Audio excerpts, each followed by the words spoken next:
talk about, so hopefully everybody can see that, just to introduce the subject and to talk about the Green Belt as a critical environment policy. So like I just said, well, house builders tend to say that the Greenbelt has nothing to do with the environment, and this is exemplified by a recent article in Urbanist Architecture, which I've put here, where they said the Greenbelt is designed to prevent urban sprawl.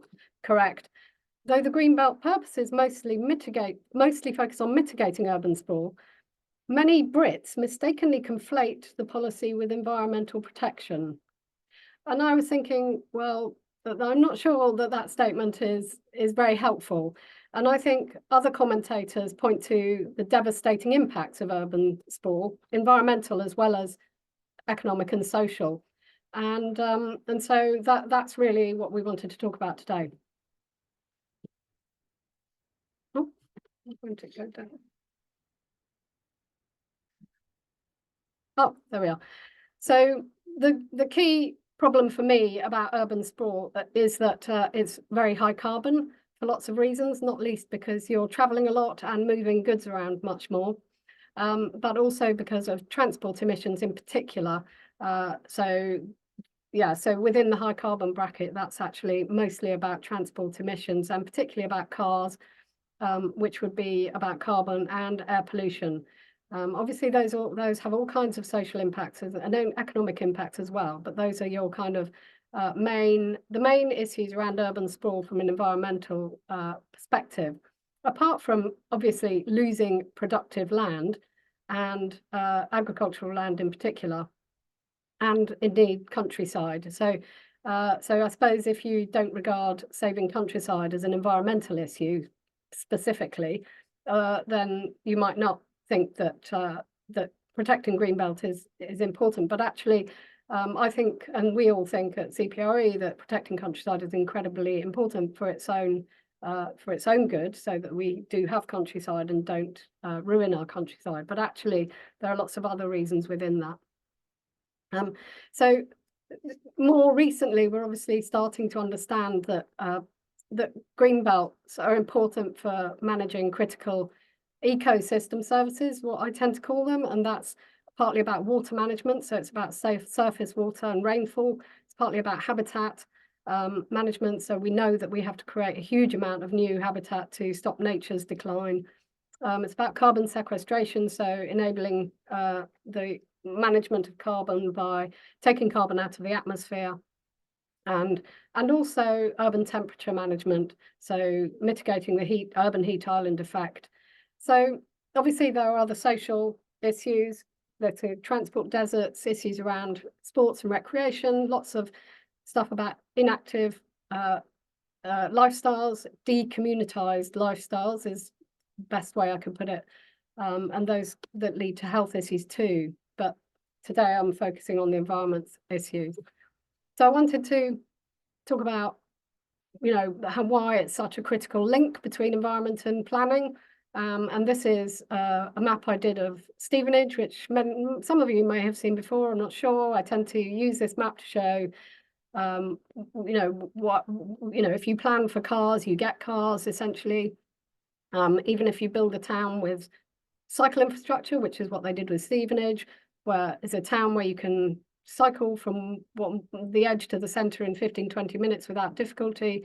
However, so much surface car park that and indeed multi-story car parks that everybody drives creates a terrible atmosphere, and of course that means that there is an argument, the continued argument is that we need to build outwards. So those are the patterns of development. So this is what we call unsustainable patterns of development. So I randomly took another town, which was Chelmsford, and tried to look around that. And of course, there are always opportunities within town centres which where space is not used well enough. And instead we take land like this, which was on the edge of Chelmsford, productive land. Of course, you can, on Google Satellite, it shows you what was there before, but this is what's there now. And that is obviously, 2 to 3 cars per household, instead of building at density. And I think that, you know, when I talk about density, I need to stress that I'm not talking about tower blocks. I'm talking about the difference between what's on the left here, which is roughly 25 dwellings per hectare, which is low density, and on the right, which is your kind of average terraced street, which is roughly 69 dwellings per hectare. And you need to be over 60 to be managing bus services effectively. So really, that's my kind of contribution before other speakers start. And what I would say is urban land use is at the absolute heart, and urban land use planning policy and green belt policy goes to the absolute heart of environmental action. If we have compact cities or compact towns, they're higher density, they have fewer than 30 cars per household, and preferably eventually not many at all. They're low carbon, public transport is financially viable, and we have more active, and I should add in a better communitized, if you like, lifestyles. And urban sprawl is basically the exact opposite of that. So that's me. Stop share. So I'm going to move to our first speaker. So Richard's going to kick us off with an overview of his of why greenbelt policies is so important. Thank you, Richard.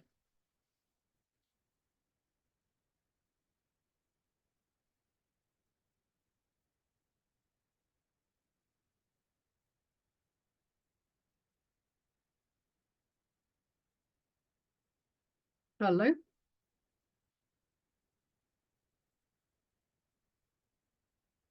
Richard, are you okay?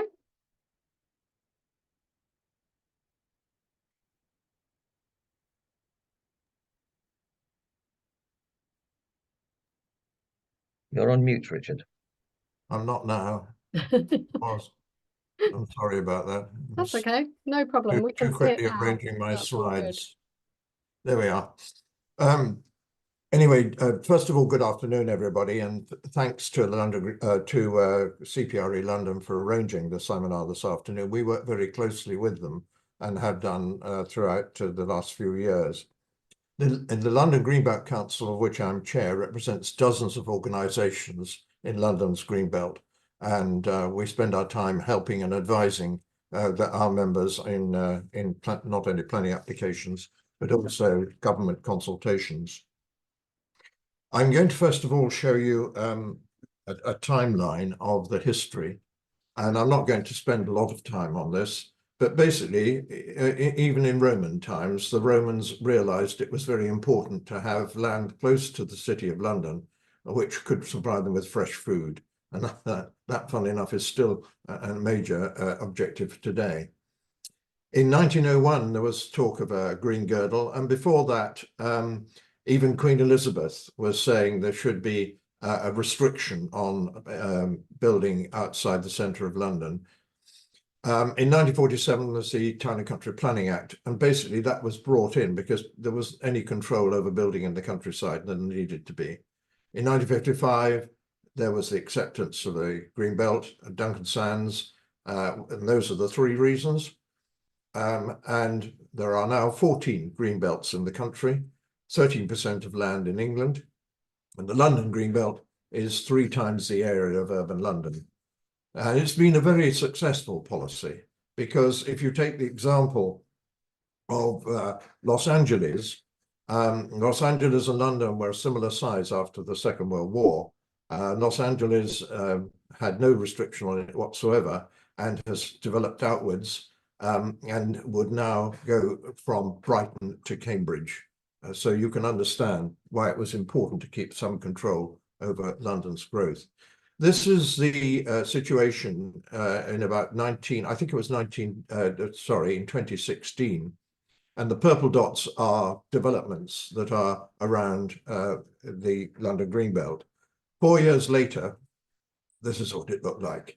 And you can see how much Greenbelt has already been lost. These are either developments that have been built, they're speculative developments taking place at the moment, or they're developments which are in local plans. Those are the 5 purposes of the Greenbelt, and those are retained in the consultation document, which is around for consultation at the present moment on the National Planning Policy Framework. I'm not going to go into them in detail, but what I would say is nowhere in the National Planning Policy Framework does it say you can only have one or two of those or whatever. What it does say is that having only one will be enough. And that is something we should all take on board, because I'm sure that there are planning officers and barristers who will try and convince us that if it's only got 3 out of 5, it can't be very good green belt. And that is a ridiculous situation. So do be wary of that sort of argument when it comes about, because it will do, I assure you. The Labour manifesto, when it came out, said they were committed to preserving the green belt, and they pledged not to change its purpose or general extent. We need perhaps keep focusing them on that comment. And the only examples they gave, both Sir Keir Starmer and the Secretary of State for Communities, was garages, old car parks, and ugly wasteland. And I do wish somebody had built on that wretched garage in Tottenham Vale some time ago, because it's been coming up now for 15 to 20 years, and we really are getting rather bored with it. And there was the car park is in Wolverhampton, and again there's very little reason why that cannot necessarily be developed, because it's already brownfield. So there's no mention of developing lower quality protected land dubbed grey belt. There's no mention of that at all in the manifesto. Now we're dealing with the consultation itself, and the first thing is brownfield first. But will that happen? Is there a target for brownfield? Well, I don't think there is. I can't see one anywhere in any document that's there at the present moment, and there ought to be. There's little or no green field until brownfield is exhausted. Are we going to do that? Are we going to say to developers, until you've used the brownfield land, then you cannot go into the green belt or greenfield land? And CPRE in a report in December 2022 said there was 1.2 million homes that could be built on brownfield land, and 500,000 of those, 500,000, have already got planning permission. One of the problems with brownfield is local authorities are supposed to have brownfield registers. Well, they do have the registers, but a lot of them are 3, 4, 5, or 6 years out of date. They're supposed to keep them up to date, and they're not doing so.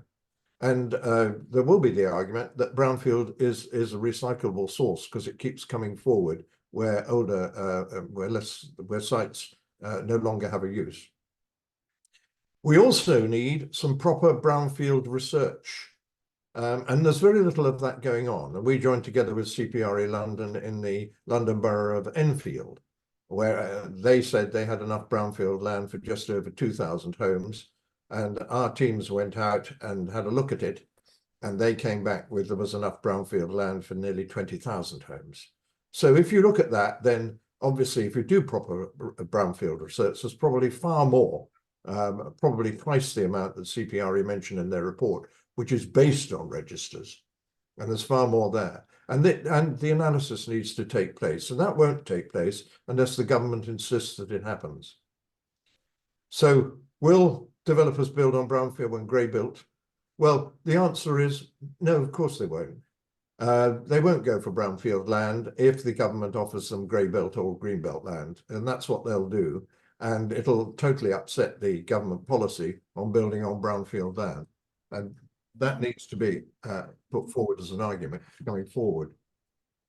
Grey belt, well, the first thing is, have we got a clear definition of it? Well, the more I speak to people about it, the less they feel that we have. And we've got various consultants like Litchfield coming out with thousands of hectares of green belt all over the London green belt. And this is something, again, we need to take on head to head on this basis, that what is this green belt? Why are you saying it's green belt? Whatever green belt eventually lands up being, it'll be tested. It'll be tested at local planning inquiries, and it'll be tested in the High Court. And this is going to cause delay in local plans. something for which local authorities are then penalised. And as I say, a clear definition of exactly what grey belt is and exactly what you're allowed to use and not would be helpful. But at the moment, that's not there. We also have to deal with the problem of deliberate deterioration. And this is where the developers buy up or take on options on greenbelt land. And a lot of the land they've taken up recently has been on the edge of the urban border. They've been looking at that in particular. And they're looking that they will then do deliberate deterioration of that land in order to then claim that it's grey belt. This is basically abuse of the green belt and its precepts and how it was set out. And there will be some speculative buying of green belt areas on these urban borders going on as I speak. And overnight, that land, the moment it gets development approval, will be extremely valuable. And there is no restriction as to what that land will be worth. They've introduced golden rules with grey belt, and there's three things there. First of all, it's got to be 50% affordable, and then it's got to be supported by transport links, and then it's got to have access to green space. And we'll see how developers are taking that a little bit later. The Treasury believe that green belt and countryside generally doesn't have a value unless it's developed. And I don't understand where they get that from, and I don't understand why they continue to put it forward, but they do, and they speak about it publicly, and the government is also speaking about it publicly. There's thousands of hectares of greenbelt under threat as a result of this consultation, and we do need to make a fuss about it. And it also, in some times, would include areas of outstanding natural beauty if a local planning authority was unable to meet its housing target. There's nothing in the consultation to protect high-grade greenbelt, and again, that's a major thing missing from the consultation. Overall, the review of London's greenbelt and the land use review, I mean, basically what we need is a review of London's greenbelt as a total, not just each bit, because if we do that, what we're going to do is get piecemeal development of grey belt, and on the borders, especially of district councils, we could have large chunks of grey belt, which mean massive developments, which could in themselves be small towns. So there needs to be a review of the green belt, and there needs to be a land use review in the whole of England, where we set out what pieces of land are set aside for what, and we understand what that is to do that. Economics, well, as I say, the Treasury belief is that greenbelt doesn't have a value unless it's developed, but the economic value of the GB is never put forward, and it's more important than it does. Health and welfare, particularly important, especially for those suffering from mental illness. And there was a professor at Essex University who reckoned that we could save £20 billion a year to the NHS on health and welfare alone. And he said that 50% of people living and working in London suffer from stress. Climate emergency, again, an economic value. And that's going to become more and more important as time goes on. The fact that you can sequestrate carbon in the green belt. Flood prevention, stopping London being flooded. That must have a massive economic benefit. And yet the Treasury can't see that. Food security, fresh food for London, without the carbon footprint that other food produces. Heat and pollution relief, that's become more and more important this year with temperatures going up. Access to recreation, and next door for 30 million people, that's important. Biodiversity and nature regeneration, again, it has a value, but the Treasury doesn't seem to think so. And the quality of its landscape is once again a very important asset. Will it solve the housing crisis? Present consultation. Have we a housing crisis on affordable housing? Or is it housing? I believe it's affordable housing. And yet, in no government document have I seen, is there a target for affordable housing? And that's important, because that's the most important thing that's needed. Is it going to be sustainable if it's in the green belt? And again, go back to back to Alice's comment originally, the transport links are extremely important. And if they're not there, then you have to have a car. And if the owner of the house is using the car, what do the rest of the family do? Especially if there's no infrastructure. And there tends to be little or no infrastructure on greenbelt developments. Developers will not let it happen. And this is the point. They have already made the comment that they will not allow, they will not join in the golden rules aspect of it. And Barrett's have come out publicly and said that they won't do that. And so as a result, that policy doesn't really stand a chance, because they will put pressure on the government, as they're the only people who are building houses, to remove it and make it easier for them to get the land that they need. And remember, we have enough land with planning permission for over 1 million homes, which are not yet being done. The 6 top developers, that's what we've got at the moment, and they are looking at amalgamating each other. That's an oligarchy, an oligopoly, sorry. It's a horrible word to have to say. And it's getting worse. And if it goes down to 4 developers, they'll have even more pressure to put on the government. And what have we got? Well, we've got the evidence is when they get planning permission for Greenbelt, they build 4 and 5 bedroom houses. And then again, another CPRE report, they said that was a density of 14 homes per hectare. And you've already seen Alice's point about that earlier on. Golden rules, developers' reaction. Well, I've said that. Barrett's have come out and said that they're already giving up land because they're not prepared to abide by those golden rules because they can't make the profit they want to. Spurious variation. That is, at the moment, there is still the opportunity for developers to do a variation agreement at any time after they've got the land. And the example we always use is Gilston in Hertfordshire, where they got planning permission for 10,000 homes on condition that 4,000 was affordable. And they came back and said, no, we can't make the profit on this that we should do. And so we want to reduce that by 1,700 homes, affordable homes. And a consultant who did some work on that worked out that they get an extra 380 million profit as a result of doing that. We haven't got enough of the skilled workforce. The industry itself and the developers themselves haven't been doing any apprenticeships or very little of it. So that the skill force isn't there. And the skilled workforce that we have now is coming up for retirement. And the lack of resource in planning departments, I think, you know, that's well known. How do planning departments cope with all the work that they've got to do and at the same time speed up their process? There is bound to be controversy because a lot of people feel very strongly about this. And if you do feel very strongly, I do urge you to talk to your MP and your local council and make sure they understand. There will be appeals and there'll be High Court cases. The 1.5 million target is not going to be achieved. All the points that I've made out, the lack of resource, the lack of workforce, etc., it's not going to be achieved. But as it gets nearer and nearer the next general election, the government will be under more and more pressure to provide land, and they'll be told that the planning system isn't working, which is not true, of course, because it does work and it works very efficiently. It does need occasional reviews, but not the sort of review that we're talking about at the moment. Thank you very much, Alice.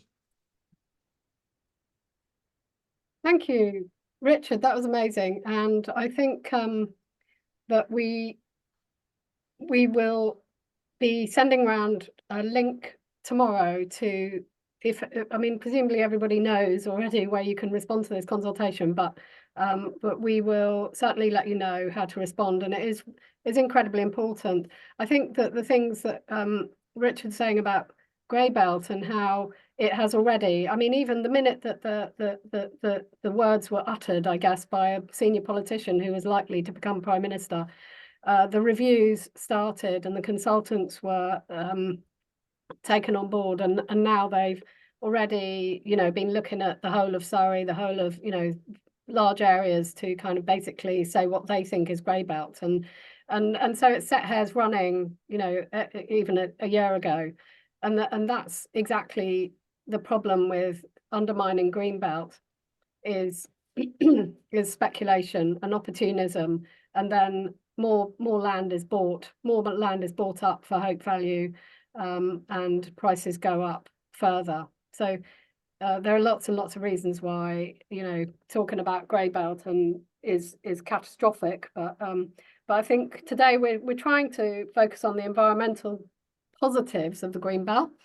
And so we're now gonna go to Chris, who's kind of got a microcosm of Hertfordshire. So Chris Berry, who's in CPRE Hertfordshire, can try to tell us a positive story, but also just talk about what's happening on in Hertfordshire. Thank you very much, Alice. And it's great to be here and contributing to this discussion. And I am synchronicity abounds here because I'm speaking from Stevenage Town Centre, as it happens. So, as you mentioned earlier, surrounded by car parks, of course. And always great to have Richard with his boundless information, which means that I don't have to do slides. But I've been asked to make a few remarks on how the Green Belt is playing out here in Hertfordshire and its implications for infrastructure and so on. And of course, it's our big preoccupation here in Hertfordshire. 4 of our 10 districts and boroughs are effectively all green belt outside their built-up areas: Hertsmere, Three Rivers, St Albans, and well in Hatfield. Pretty well most of south of the county. And this has led to huge issues with regard to local plan preparation by the local planning authorities concerned, which are still largely unresolved. Only of those 4, only Welwyn Hatfield has a recently adopted local plan. That was after the longest running local planning inquiry ever, approaching 6 years. But another borough in a similar position to the 4 is Dacorum, the Hemel Hempstead borough, getting on for 70% green belt, and they also have an out-of-date local plan.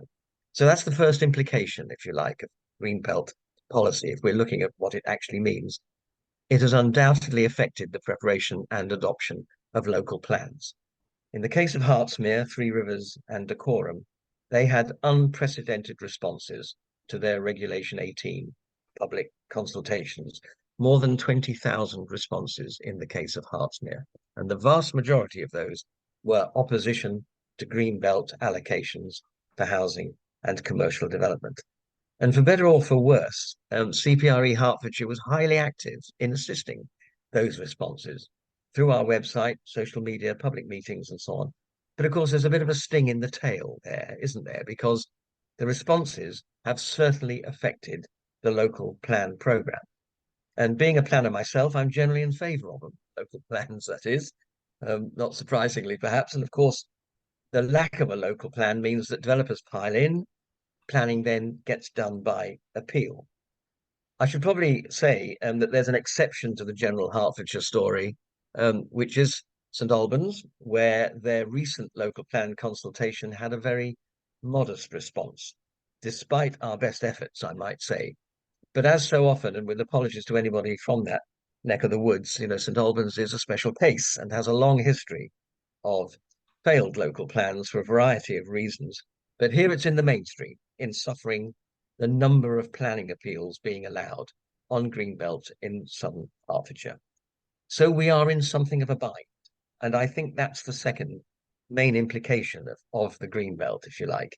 An adopted local plan is generally a protection against development on designated land, such as Greenbelt. And for a while, as Richard has mentioned, it generally was for many years.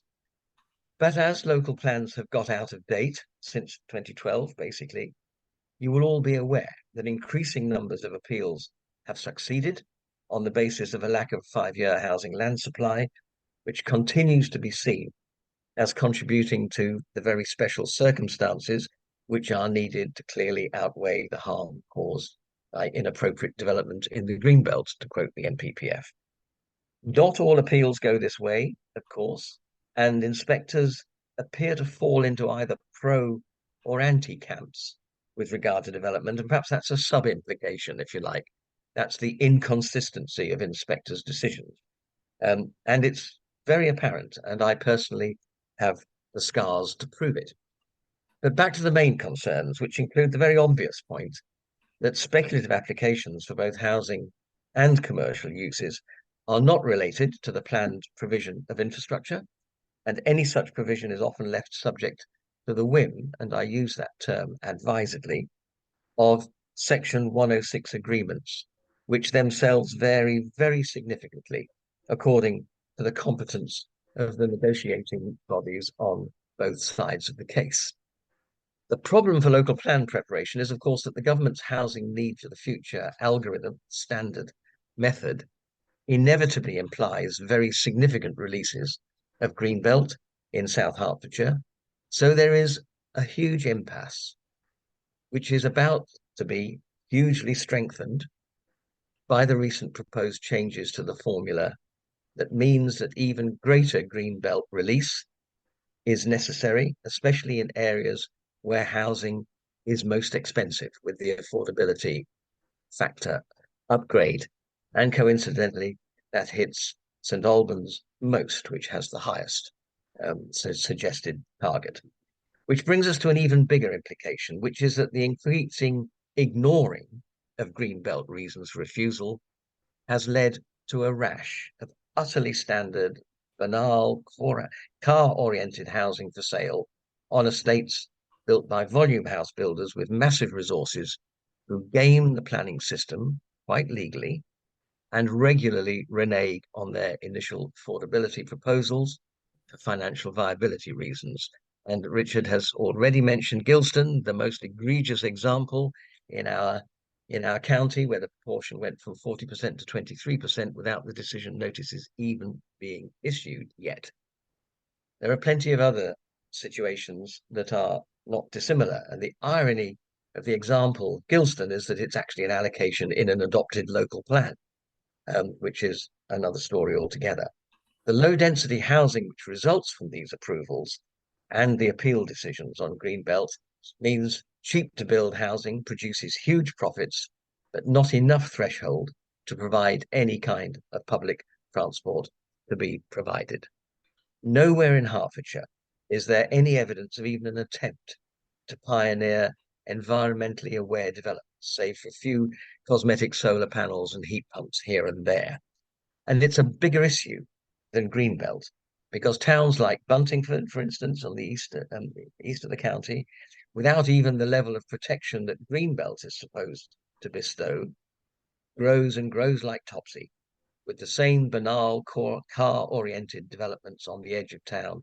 And at the moment, we have a warehouse proposal being promoted at present, to which obviously we're objecting, which would take the town even further into listed countryside.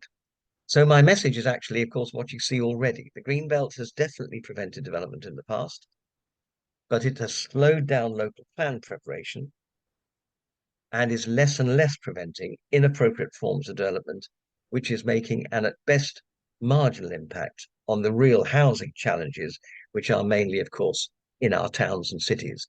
Of course, in Hertfordshire as elsewhere, we support the national CPRE campaign for truly affordable rural housing. But let's get it in proportion. The numbers involved in that are peanuts, and they can be related to existing settlements without damaging the countryside, and of course they should be.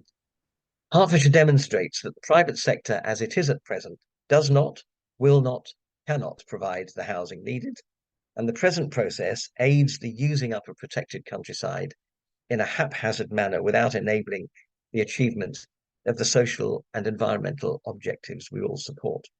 Government has a real chance to do something about this at the moment. They do say they believe in strategic planning, and that at least is a plus in the written ministerial statement that came out with the present consultative document. Well, they need to get to it, and they need to get to it with planning criteria which both provide the development required and protect the countryside, not beyond the capability of humankind, I'm sure. In the meantime, our role in Hertfordshire is to facilitate the responses, as Richard has mentioned, and we work closely with London Greenbelt Council, happy to do so, in addition to responding to local plans, as well as the appeals and inquiries and so on. It's education, really, as well, from our point of view, for our 4 new Labour members of Parliament that we have on the value and benefits, absolutely, benefits of this countryside, to challenge the oversimplistic promotion of simple solutions like ridiculous targets to local planning authorities who have so little means to deal appropriately with the delivery of development in the first place. Thank you Thanks. so much, Chris. I mean, I just think there's so much there, isn't there, about how much or how little, we talk about the critical, the fundamentals of Greenbelt policy, which is really about, sprawl and protection, and how it's become completely conflated with housing policy and strategy. And that's utterly wrong. So anybody who talks about housing talks about the needs for a housing strategy, not house building. It's not about house building, it's a housing strategy. And I think that, that it's such a mess that conflating housing and planning has happened so totally that we now don't have a housing strategy, but also we don't really have a planning strategy which informs development in a sensible way linked to transport, climate challenges and so forth. So it's like, we've really ended up with the worst of all worlds, and I don't know how we get ourselves out of this mess, but I do feel like the fact that we do need to talk about why green belts are important.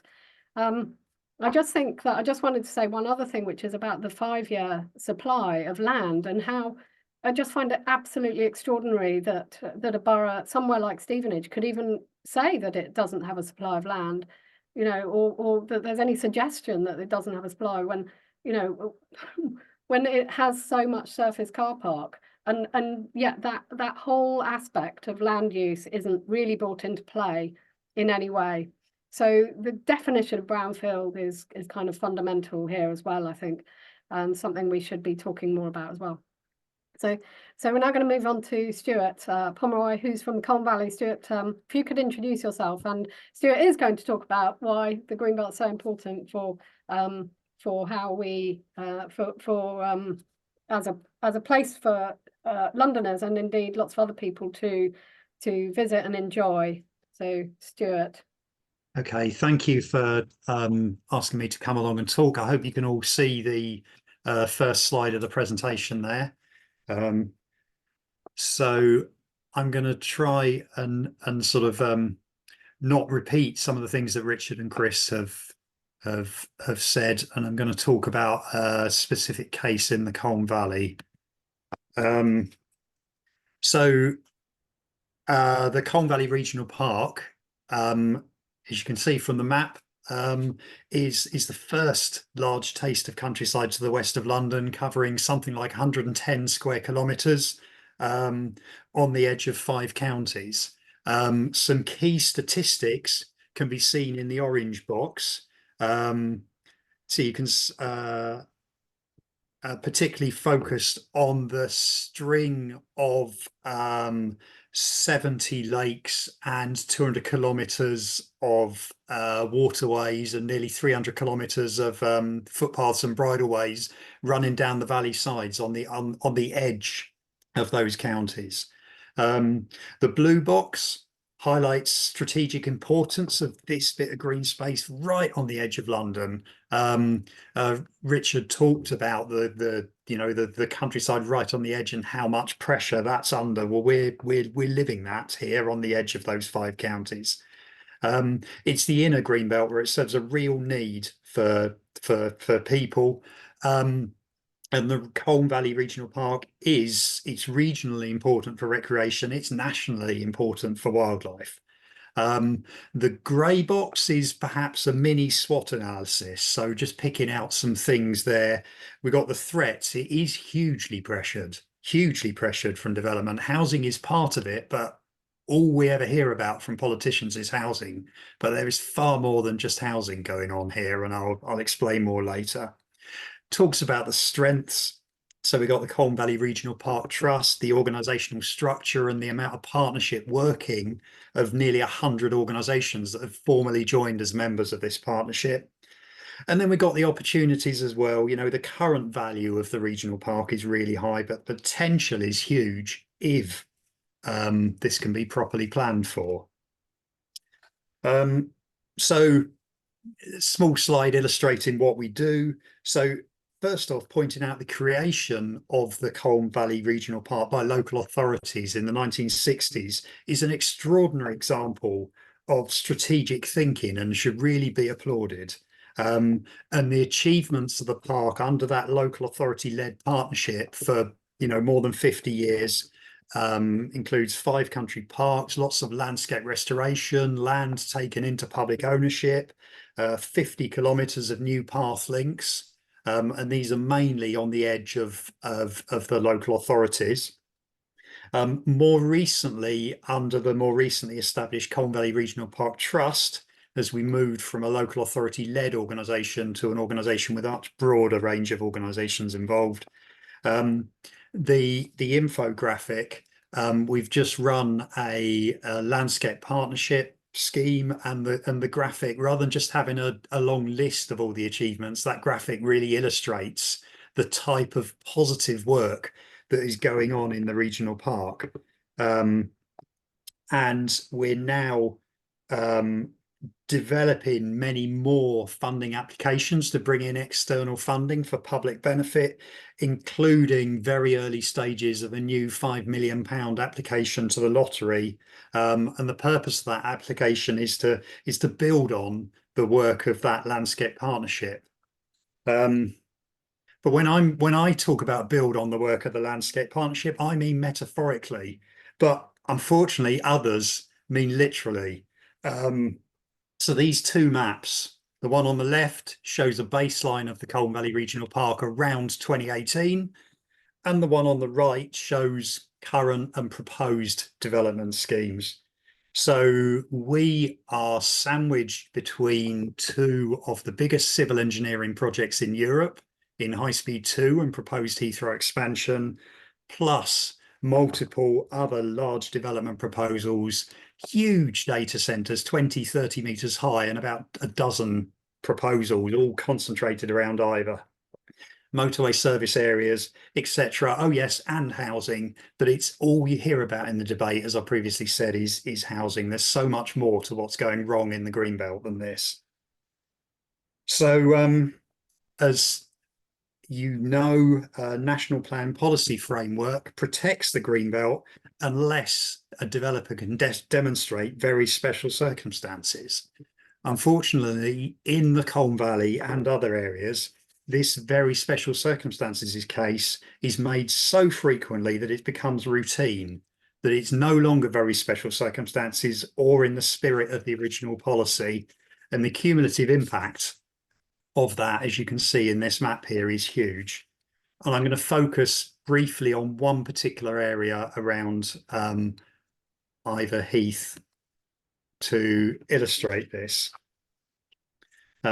So first off, look at the map on the top left. Take us back to what the plans say. It's all adopted Greenbelt, the area around here. And then move into the top right map. So we have the 2019 Colne and Crane Valleys Green Infrastructure Strategy that sees opportunities in this area of Greenbelt to create green corridors for people and wildlife to connect Uxbridge and London with the amazing visitor facility of Black Park, and create active travel routes for people to use that. But look at the map on the bottom. There are multiple proposals in this zone, all in close proximity, all put forward and decided in isolation. So what we're seeing is zero coordination, zero joined up strategic thinking, and pretty much zero mitigation for the development because of the blinkered red lines. The blinkered red lines are the local planning authority boundaries, and the blinkered red lines are the individual developments. I literally had a leader of one council say to me, "We're putting some trees around the edge of this development. What are you complaining about?" So, there's a lot of hearts and minds work we need to do. But in the meantime, that green corridor from Uxbridge to Black Park, the opportunity is being lost. So we've launched a campaign, which we're calling Countryside in Crisis, a call for action, but it's basically to realise the potential of the Colne Valley Regional Park, and the Colne Valley, because of its location, because of its history, because of its wildlife value, and because of the organisational structure, is an ideal test bed for ideas that can then be rolled out nationally. And so we produced this 5-point plan, which has basically been us banging our head against a brick wall for the last 5 or 10 years, and then condensing that into a concise 2-page briefing note, which I'm happy to share. I'm not going to run through this whole campaign, but I just want to draw attention quickly to two of the points. So first one, which is very relevant today because we're in the middle of this national planning policy framework. So the first point I want to draw your attention to is reform national planning. So national planning policy framework should recognise the value of the countryside. It's more than just openness and permanence. There's a positive value of green space. And if we want to use arguments that might appeal to the current government, green space equals health and well-being, health and well-being equals, well-being equals productivity, productivity equals growth. So we can directly tie this into what the government wants. We need to realise that positive value. We need plan-led development, not the ad hoc bites that I just showed you on the previous map. We just simply can't continue this piecemeal, very special circumstances. And then finally, any development must lead to betterment of what remains.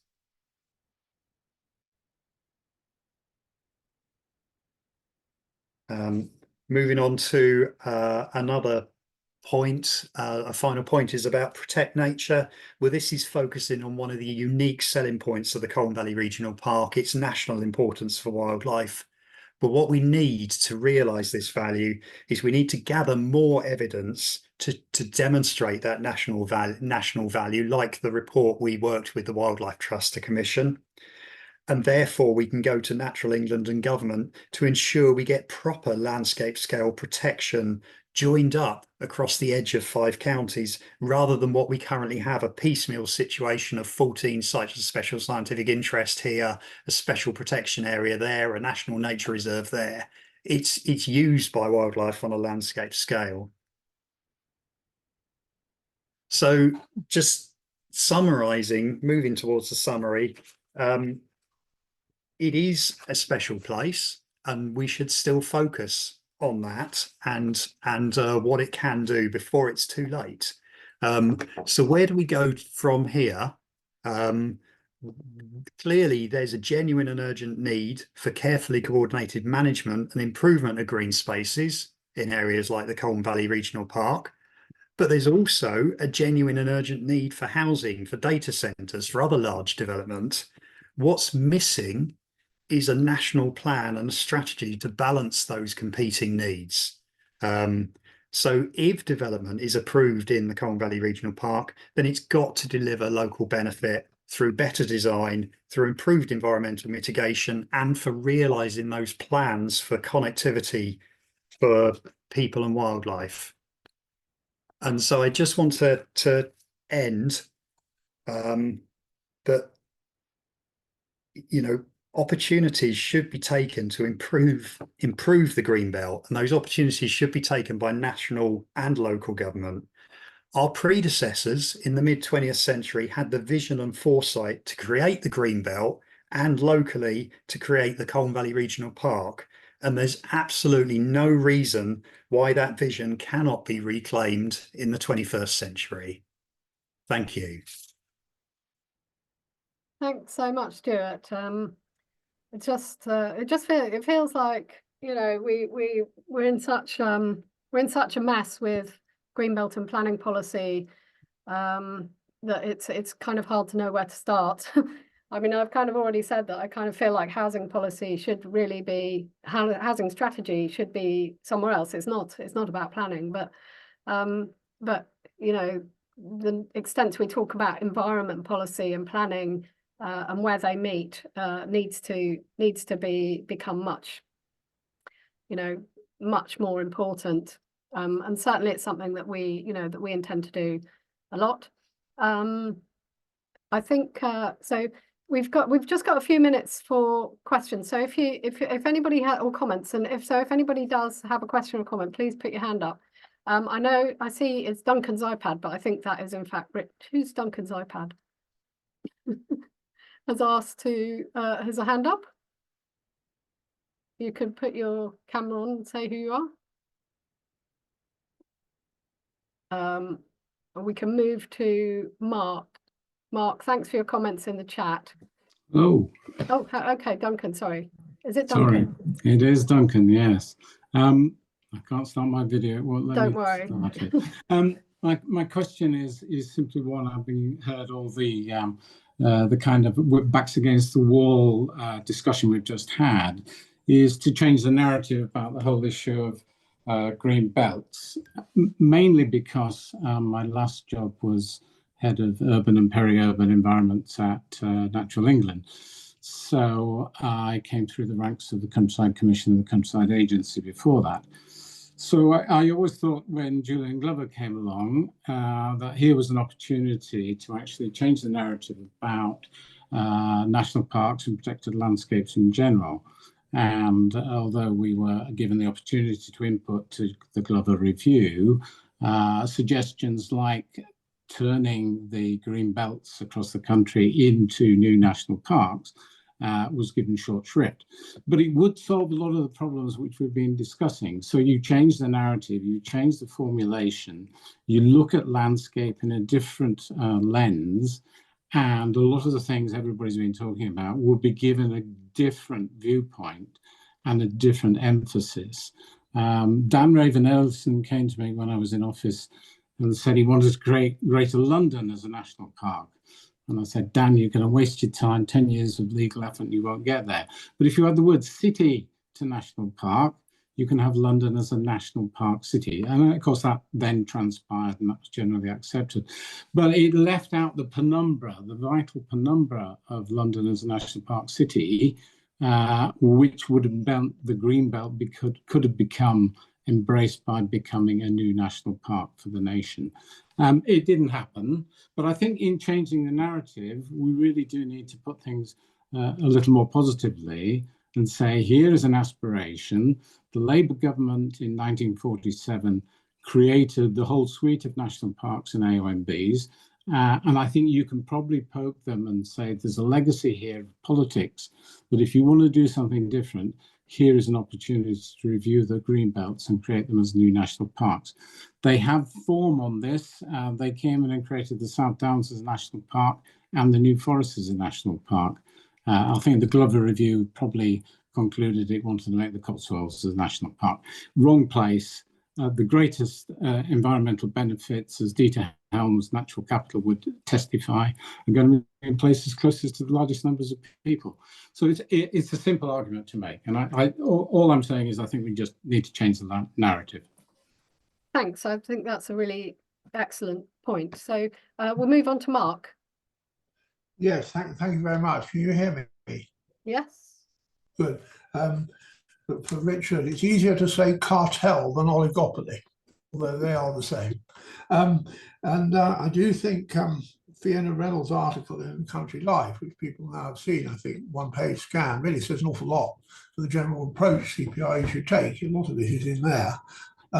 But I just wanted to say on the subject of countryside and landscape in the Greenbelt, the paper I've done really is just to do something which I should have done before, to check back between the 1955 and 1984 purposes of the Greenbelt.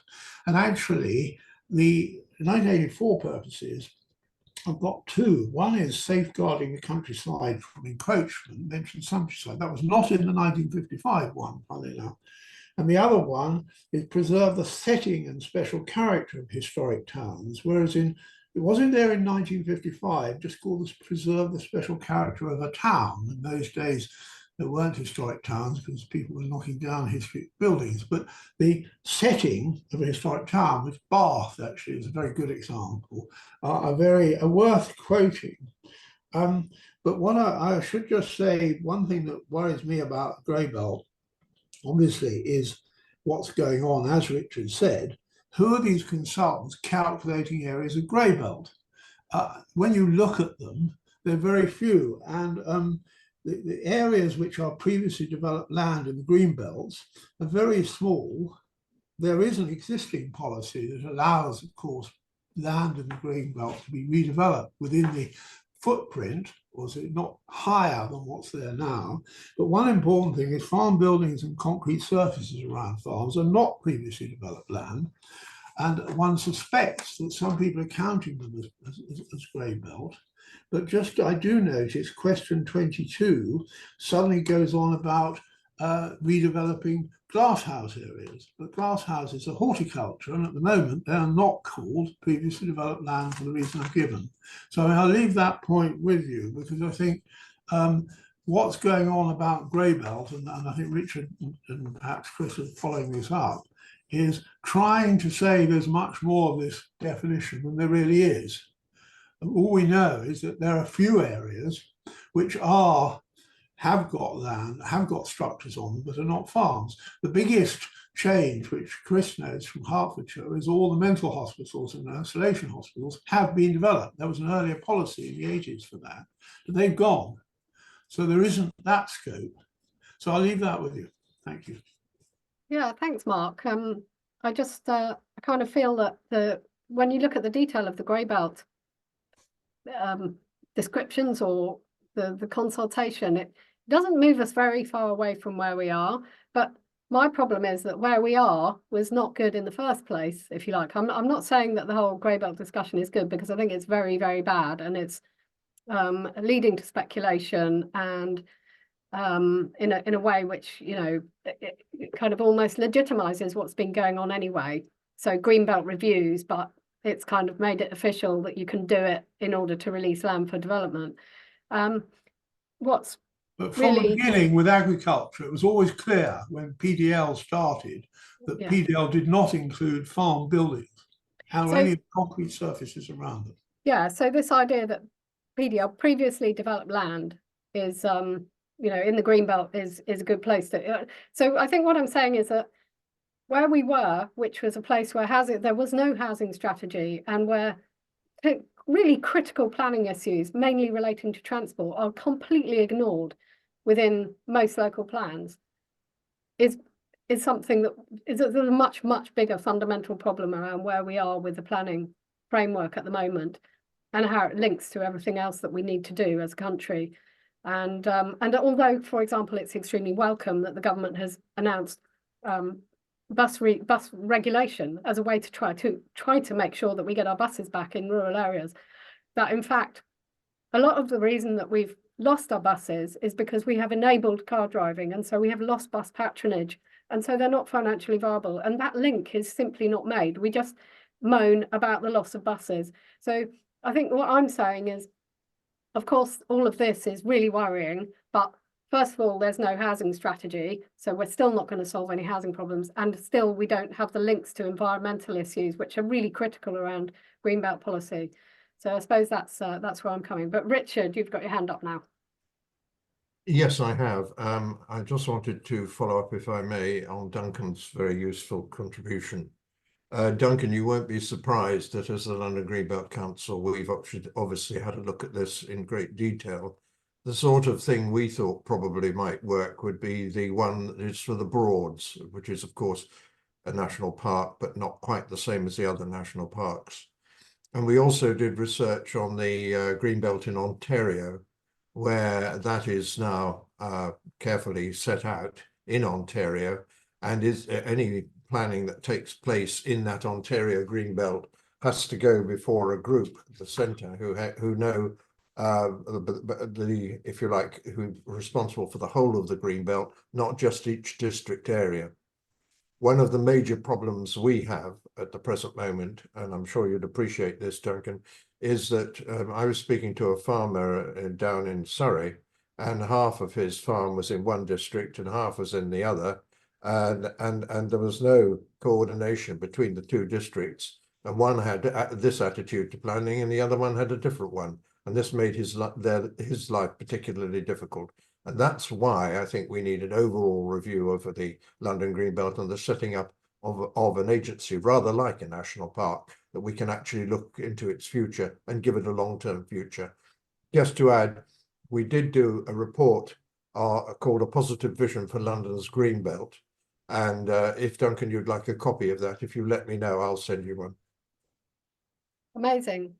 So yeah, so we've got no more questions. So I think I'll wrap up. And thanks to everybody for staying. Most of our attendees are still here an hour long, and so really pleased that you've stayed. It's difficult subject matter, and it's hard to make it lovely.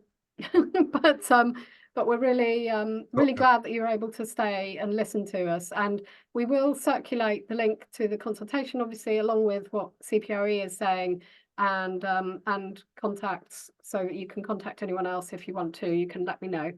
So yeah, thanks so much for staying and listening, and thank you, a huge thank you to our speakers, to Richard, Chris and Stuart, and good luck to them in their endeavours as well.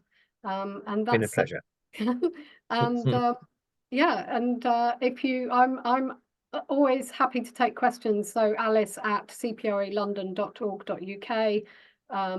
If you have anything else that you'd like to ask or any follow-up. Thanks very much and goodbye. Bye. Goodbye. Thank you, Bye. Alice and panel.